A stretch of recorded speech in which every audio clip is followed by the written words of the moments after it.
Good morning, everybody. This is Damon Bond of Bond Realty Group, licensed real estate broker in the states of Connecticut and New York. Today is January 8th. I hope everybody's well, warm, safe, alive. All right. It's been cold. It's been cold outside. It's been very, very, very extremely cold. This weekend, we were down 4 degrees. It's ridiculous. And from my understanding, the whole seaboard, Atlantic Eastern seaboard is suffering through that same climate or temperature, rather. So it's just not the tri-state area over here. So hope everybody's well and safe and warm. All right. If you have any questions, you can always email me at dbond011@gmail.com. That is dbond011@gmail.com. You can give me a call, 203-394-8123. Text me is preferable, but I'll try to get back to you as soon as I could if you happen to call and leave a message or something like that. All right. So before I talk about what I want to talk about, I just want to do my public service announcement. And that is about these homes. Now, I know that there are a lot of vacant homes out there, properties on the market, and you just want to be mindful of that because the temperatures have been freezing cold.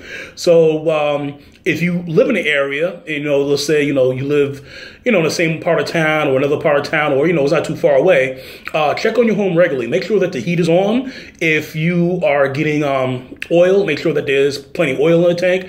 Make sure you keep the thermostat at an appropriate temperature, because the last thing you want is pipes to be bursting in the basement. You got water all over the place and it freezes, and next thing you know, there's gonna be mold and everything like that. So do yourselves a favor, check your oil tank, make sure that there's plenty of oil, there's no problem with the delivery service, and check in from your home from time to time.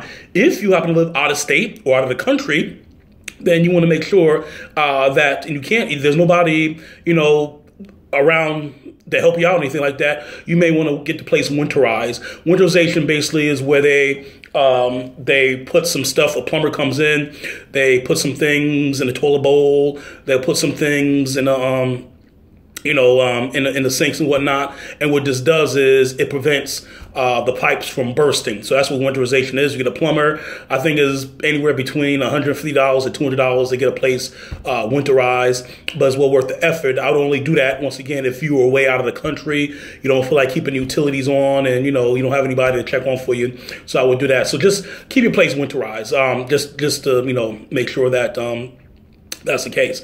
Alrighty, so what I want to talk about today is we spent some time. This is 2018. This is a new year. I'll be going over various topics with you this upcoming year. And one of the things I want to talk about, of course, was revisiting basic real estate 101, which is loans.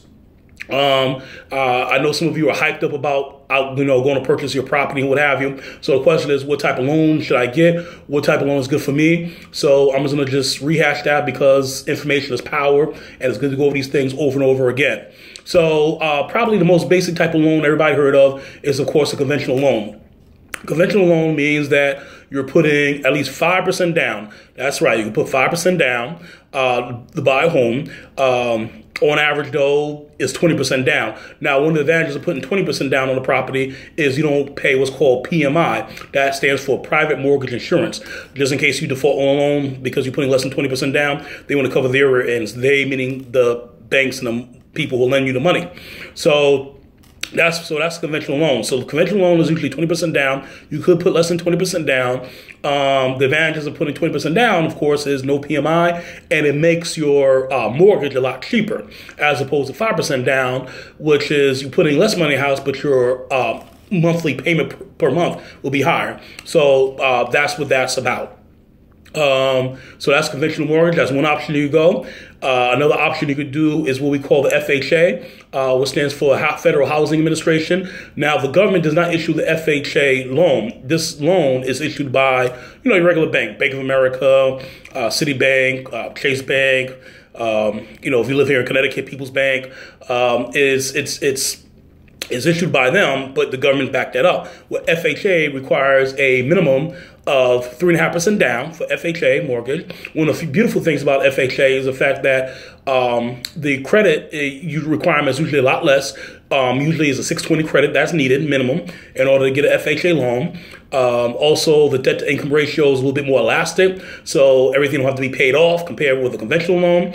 So there are some advantages to that as well. Is one better than the other? It all depends.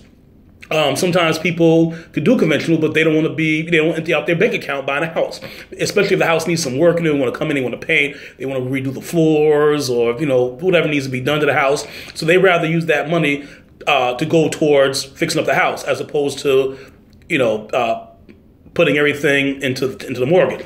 So that's what FHA. One thing about FHA is this. If the property is derelict, meaning if it's quote unquote, excuse the colloquialism, jacked up, then the bank is not going to lend you money for the property. Also, if you're getting an FHA in a condo association, the condo association has to be approved. Has to be what we call FHA approved, meaning that if it's not FHA approved, then you're not going to get the loan for that property. You have to do conventional, at least 5% down minimum. Now you're asking, well, what does it mean to be FHA approved? Well, a couple things. Number one, usually the finances have to be good for a condo association to be FHA approved. Number two, it's approved by the government. They approve the associations and whatnot. Number three, usually they have to be a higher owner to renter ratio. So there has to be at least 51% owner occupied units, all right? And the rest could be renters, if you will. Now, if a condo is not FHA approved, is that a bad thing? Oh, no, by no means not. You have many complexes out there that are excellent complexes that are not FHA approved because you do have a high renter, ratio as opposed to owner occupied. It doesn't make it bad. That's what it is. Sometimes these rents are very high. Sometimes these rents can go for $3,000 a month for a 2-bedroom. So don't get caught up on that.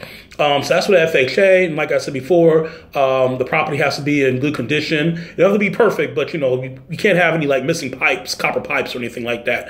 In that case, you're not going to get a conventional loan at all. But I digress. But you get the idea. Now here, specifically in the state of Connecticut, we have what's called CHFA, which stands for the Connecticut Housing Finance Authority. And this is for Connecticut. This is unique to Connecticut. And here in Connecticut, CHFA is similar to FHA, where it's 3.5% down you put down. I know that was redundant, sorry.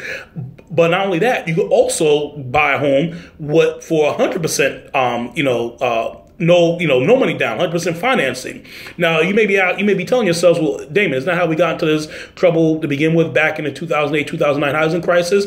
No. All right. Those were fly-by-night mortgage companies. They weren't, if you had a pulse, you get a loan. It was crazy. They weren't doing no income checks or verification. This is different.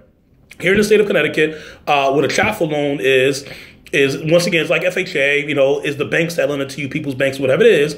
But you have to take a class. All right, like on the rights of home ownership and the responsibility and everything like that. It's an 8-hour class, and you get a certificate. They offer many places throughout the state. Usually, they try to break it up like 4 hours and 4 hours, so that way you're not sitting in the whole class for 8 hours. I forget how much it costs. It's like $75 they take the class, and you get a certificate. And usually the certificate is good, for about 5 years or so. I forgot the exact number, but don't quote me on that. But more importantly, though, it's 100% down. 100%. You get 100% financing, which means that you don't have to bring any money to the table for it. That's unique to Connecticut. Now, for my New York people, all right, check in your local municipalities. Sometimes they have incentives for home buyers as well. So check them out. I know the city always, they usually have a whole bunch of condos and co-ops they're selling for below market value. There's certain income guidelines that you have to follow and abide by, but check them out. When I say New York, I'm talking about particularly the area of New York I'm dealing with, which are, generally speaking, the boroughs, excluding Staten Island. I love Staten Island, but too far for me. Long Island, Nassau County, try to stay away from Suffolk, and definitely Westchester County. These are the places you want to focus on. I focus on rather. But once again, usually they have something. Ask your mortgage lender for more details with this, and he or she should be able to tell you that. So far we talked about conventional, 20% down, or anywhere between, I should say, 5 to 20% down. All right. We talked about FHA and CHFA. All right. For my veterans, thank you to my veterans out there who sacrifice your time. And possibly your lives, for America. For veterans out there, they have something called VA loans, which stands for once again, it's done through the Veterans Administration. So just like with CHFA and FHA, a VA loan, once again, you get your loan from, Citibank, People's Bank here in Connecticut, Bank of America, you get the idea, Webster Bank, whatever it may be. And once again, the Veterans Administration back it up. These are also great loans to do for veterans. So it's something you may want to think about if you are a veteran. So to consider. So we have we have VA loans, we have CHFA, we have FHA. FHA is nationwide. You have conventional loan as well. So pretty much these are the types of loans you would get. I'm sure I'm missing something, but I just want to give you the basics, just so that way you get the ground running in 2018. Go out there, get that property, get that financing, and you closing the house. So that's my public service announcement about the winterization and keeping an eye on your home so you don't want any busted pipes. And this is my, thing on loans. I hope this was helpful to you. If you have any questions, you can always email me at dbond011@gmail.com. On Facebook, like it on Facebook, like it on YouTube, whatever it is. You can always call me or text me at 203-394-8123. So this is Damon Bond, a Bond Realty Group, licensed real estate broker in the states of Connecticut and New York. Stay warm, stay safe, and have a good and enjoyable week. Bye-bye.